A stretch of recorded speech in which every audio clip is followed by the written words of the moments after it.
ሁሉም ነገር የጊዜ ጉዳይ ነው። ጊዜ ነው የሚያነሳህ፣ ጊዜ ነው የሚጥልህ። ከወደክም ጊዜው ነው፣ ከተነሳህም ጊዜው ነው። ሻይን ካደረክም ሻይን ያደረክበት ጊዜ ስለሆነ ነው። ከወደክም በቃ የጊዜ ጉዳይ ነው። ሰዎች ወርቀው ካየህም ጊዜ ነው የጣላቸው። ሰዎች ተነስተው ካየህም የሆነ ደረጃ ላይ ደርሰው ያዙ ልቀቁ ቢሉ በቃ ጊዜያቸው ስለሆነ ነው። ኢትስ ኦል አባውት ታይሚንግ። ወጣትነት ጊዜ ነው። በወጣትነትህ ያላደረግከውን ነገር በኋላ ላይ ካለፈ በኋላ ብትቆጭበት፣ ብትጸጸትበት፣ እንቧ ከረዩ ብትል፣ ወደዛ ወደዚህ ብትል ምንም ጠብ የሚል ነገር የለም። ስለዚህ በጊዜ አትቀልድ። ስራ ስትሰራ ዓለማዊ ሰው ሆነህ ዓለም ላይ እስከኖርክ ድረስ መስራት አለብህ፣ መብላት አለብህ አይደለ? እጅ ላይ ገንዘብ ያስፈልጋል አይደለ? ዓለም የሩጫ ሆናለች አሁን። በምትሰራው ስራ ላይ ደግሞ እግዚአብሔር ካልከበረበት ባገኘው ነገር ላይ መባህ ማስራትን ካላወጣ ትርጉም የለውም። ለህሊና መኖር ነው የሚመስል ነገር የለም። ነገ ንስሐ እገባለሁ በሚል ነገር ራስን እንዳታመኑ። ኪስህን ሞልተህ እግዚአብሔር ከሌለ ውስጥ ሰላም ከሌለው እንቅልፍ ማተኛ ከሆነ ከንቱ። ደስታን ባታገኝ እንኳን ከሰላም አትራቅ። ለምሳሌ በአንዳንድ ነገሮች የሆነ ነገር ወይም ስቶ የሆነ ነገር አጋጥሞ ወይ እግዚአብሔር ትላለህ። ከስንት ጉድ አወጣኸኝ አስበው አይደለም፣ ወደ ፈጣሪ ግን ያደረስከው መልእክት ነው። ይህችም ጸሎት ናት። ጊዜ ሰጥተህ ፈጣሪህን ልታገኝ ፈጣሪህን ልታወራ የምትሰጣት ቦታ ግን በእግዚአብሔር ዘንድ ትቆጠራለች። ለአንተ ሊጨንቅ ይችላል፣ ጊዜህን ሊበላብህ ሊወስድብህ ይችላል። ነገር ግን የሚጸልይን ሰው ማሸነፍ ይከብዳል ብያለሁ። የሚጸልይ ሰው ደግሞ ምንድን ነው ብለን አሁንም ደግሞ ከመጣ ከአምላኩ ጋር ቋንቋ ያለው ንግግር ያለው ሪሌትድ የሆነ ሰው፣ ከፈጣሪው ጋር የሚገናኝ ሰው፣ በከፋው በሐዘኑ በተደሰተም ባለበት አሁን ባለበትም ሰዓት ላይ ሮጦ ወደ እግዚአብሔር የሚሄድ ሰው ለእግዚአብሔር መልእክት ያቀርባል። እግዚአብሔርም ጸሎቱን ይሰማለታል። አልሰማም ብሎ ደግሞ ማያማረር ሰው መሆን አለበት። ጸሎቴን እግዚአብሔር አልተቀበለኝም፣ ይህን ነገር ብጸልይ እግዚአብሔር ጋር አልደረሰም፣ ወይም ለገሌ ሰጠህ ለኔ ሰጠህ ነሳኸኝ የሚል አንደበት ያንተ መሆን አይገባም። እግዚአብሔር በልክ የሚሰፋ አምላክ፣ የጠበበህን የሚያነሳልህ የሰፋህን በልክ የሚያጠብልህ እግዚአብሔር ብቻ። ስለሰጠኝም ስለነሳኝም ስላደረገልኝ ነገር ተመስገን። ጌታ ሆይ ሁለት ነገርን ካንተ ሻለው ብሏል አይደል? ስለዚህ የሆነ ነገር ብትሰጠኝ እምጠፋበት እንዳይሆን፣ የሆነ ነገር ብትከለክለኝ ደግሞ እማማረር ነገር እንዳይሆን። ያቀረብነውን ጸሎት እግዚአብሔር ይቀበለናል። አልተቀበለንም ማለት እግዚአብሔር አይሰማም ማለት አይደለም። ዛሬ የሰጠን ነገር ወይም ዛሬ በህይወታችን ቢያመጣልን ይሄ ነገር መጥፊያችንም ሊሆን ይችላል። የሆነ ነገር ደግሞ ቢከለክለን ይሄን ነገር ዛሬ ቢሰጠኝ ነገ ላልገኝ ይችላል።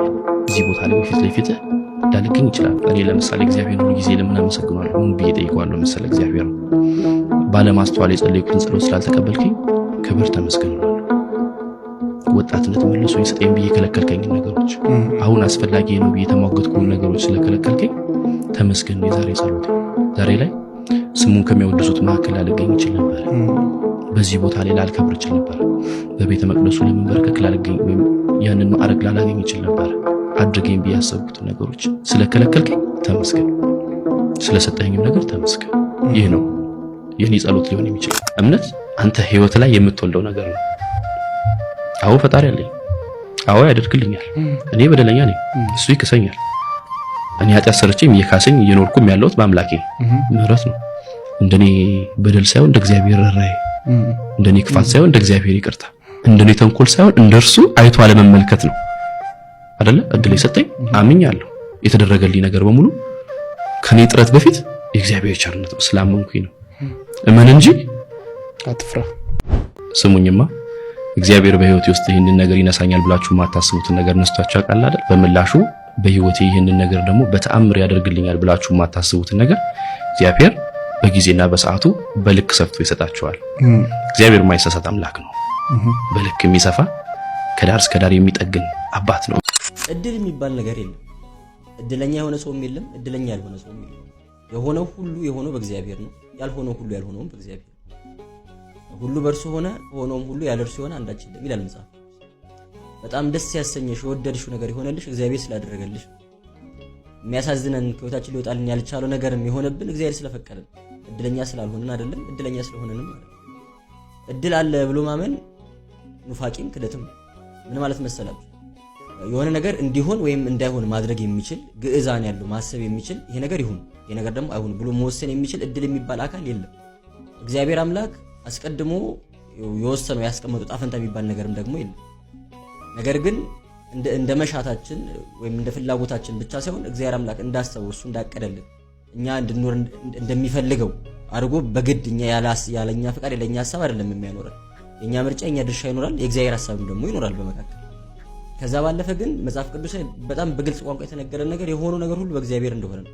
ለምሳሌ በኦሪት ዘጸአት ላይ ጌታችን ሲናገር ምዕራፍ 4 ቁጥር 11 ላይ አፍን የፈጠርኩት እኔ አይደለሁም ወይ?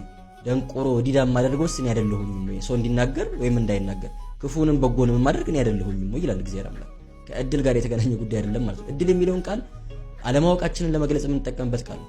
ነገ እንትና የመምጣት እድሉ ሰፊ ነው ስንል እንትና የሚባል ሰው ይምጣ ወይስ አይምጣ የሚለውን ነገር አላውቅም፣ ግን ሳስቡ ይመጣ ይመስለኛል ለማለት ፈልገን ነው እንጂ የሆነ እድል የሚባል አካል መጥቶ እንትና እንዲመጣ ወይም እንዳይመጣ ያደርጋል ማለታችን አይደለም። ስለዚህ እድል እጣ ፈንታ የሚሉትን ቃላት የምንጠቀመው አለማወቃችንን አለመረዳታችንን ለመግለጽ ነው እንጂ ከዛ ያለፈ እርግጠኛ ሆነን ወይ የሆነ አካል እድል የሚባል አካል መጥቶ ነገር ያደርጋል ለማለት አስበን አይደለም። የሆነውን ነገር ሁሉ የሚያደርገው እግዚአብሔር አምላክ ነው። ምናልባት ጥያቄ ሊፈጠር ይችላል አይደል? ታዲያ ይሄ ሁሉ ክፉ ነገር ለምን ደረሰብኝ እግዚአብሔር እኮ ነው የሚያደርገው የሚል ጥያቄ ሊፈጠር ይችላል። ግን እንደዚህ ጥያቄዎችን እኛ መመለስ አንችልም። እግዚአብሔር የሚያደርጋቸው ነገሮች የሚያደርግበት የራሱ ምክንያት ያለው አሰራር አለው። ጥያቄ የሆነብን አልፈታ ያለን ነገር ካለ በጸሎት በሱባኤ ወደ እግዚአብሔር ጸልዮ ወደ እግዚአብሔር ተማጽኖ መልስ ለማግኘት መሞከር ጥሩ ነው። ግን መልስ ባናገኝበትም እንኳን ግን እግዚአብሔር አምላክ ወዶ ፈቅዶ ላደረገው ማመንና መቀበል ያስፈልጋል እንጂ የሆነ እድለኛ ከመሆን ካለመሆን ጋር እጣ ፈንታዬ ነው እጣ ፈንታሽ አይደለም አይነት ሐሳብ ጋር ራስን ማጋፈጥ የማከራከር አያስፈልግም ማለት ነው። የሚሆነው ሁሉ የሚሆነው በእግዚአብሔር ነው። በእድል የሚሆን ምንም ነገር ምዕራፍ 33 ቁጥር 8 ላይ ምን ይላል መሰለህ? ኃጢአተኛው ኃጢአት ሲሰራ አይተኸው ነው የሚለው። አይተኸው ነው ማንም ጓደኛውን አይደለም። አይተኸው አንተ ሰው ተው ኃጢአት አትስራ፣ በኃጢአት እንዳትሞት ከሞትክ ሲኦል ትገባለህ ምናምን ይልና ባትለው እንደዛ ባትለው እና ይህ ሰው ከነ ኃጢአቱ ቢሞት የኃጢአተኛውን ደም ከእጅህ እፈልጋለሁ ይላል። ስላየኸው ተጠያቂ ነው፣ ስላልነገርከው ተጠያቂ ነው። በጣም አሁን ወላጆች ልጆቻቸውን የሚያጠፉት ወላጆች ናቸው። በልጅነታቸው መኪና ገዝተው ይሰጧቸዋል፣ ፕሮም ናይት ተብለው ይወጣሉ፣ ቢጠጡ ምንም ችግር የለውም። አሁን ወላጆች ፓርቲ ውስጥ ሲጠጡ ሲሰክሩ ሲዘሙቱ ምንም ችግር የለባቸው። በጣም ኖርማላይዝ ሆኗል።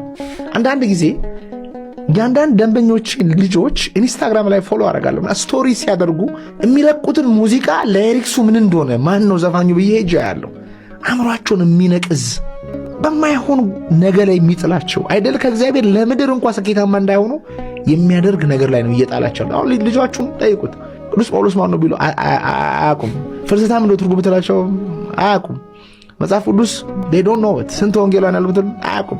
ግን ስለሆነ ራፐር ጠይቃቸው፣ ስለሆነ እግር ኳስ ተጫዋች ጠይቃቸው፣ ስለሆነ ዘፋኝ ጠይቃቸው፣ ስለሆነ something የሆነ ስለ ሱሰኛ የሆነ ፊልም አክተር ጠይቃቸው they know it ስቶሪውን ያውቃሉ። ቢዮንሴ የለበሰችውን ያውቃሉ፣ ጫማዋን፣ ፓንቷን፣ ባሏን everything ያውቃሉ። ቤት ውስጥ የሚወራው እሱ ነው፣ ቤት ውስጥ የሚከፈተው እሱ ነው። በዛ ነው የሚደንሱት። እነዛ ከእናንተ ማህፀን የወጡ ሰዎች ማለት ነው። እና ይሄን ስታይ ያሳዝናል። በቃ ምክንያቱም ስለምንጠየቅበት አሁን ያልከው ነገር አንተ ላይ ያሳይቻለሁ ምንድነው የምታደርገው ብሎ እግዚአብሔር ይጠይቀኛል። እኔ አሁን ድርጅት አለኝ። ትልቁ እግዚአብሔርን ያወቅኩት በድርጅቴ ነው። ባይዘው ማለት የእግዚአብሔርን ቸርነት ያወቅኩትና ለሰራተኞቼ በጣም መልካም እየሆንኩኝ ስመጣ አብዛኞቹ ሲበላሹ አይ፣ አብዛኞቹ ድርጅቴን ሲጎዱ አይ፣ አብዛኞቹ ሲያሳዝኑኝ ማለት በጣም የምወዳቸው ማከብራቸው ነገ ከኔ በላይ አልፈው እንዲሄዱ እንፈልጋቸው ሰዎች አንተ በመልካምነቴ ቴክ ኢት ፎር ግራንትድ እና ሲጎዱኝ አየሁ በእግዚአብሔር ስም። ከዛ እግዚአብሔር ትዝ አለኝ፣ አሳዘነኝ። ምን ያህል አሳዘኘው ሊሆን ለኔ ብሎ ባስቀመጠልኝ ሕግ ለኔ ብሎ አትዘሙት፣ አትስረቅ፣ አትዋሽ ለኔ ብለ ባለም አጥፋ በማለቱ ምክንያት እምቢ ብዬው ምን ያህል አሳዘኘው ይሆን ብዬ ከባድ ነው። ኦልሞስት ሳምታይምስ ስታይ እንደዚህ መሆን አልነበረበትም። በተለይ ለኛ ሀገር ሌላው ዓለም እሺ እኛ ሀገር እንደዚህ አልነበረማ።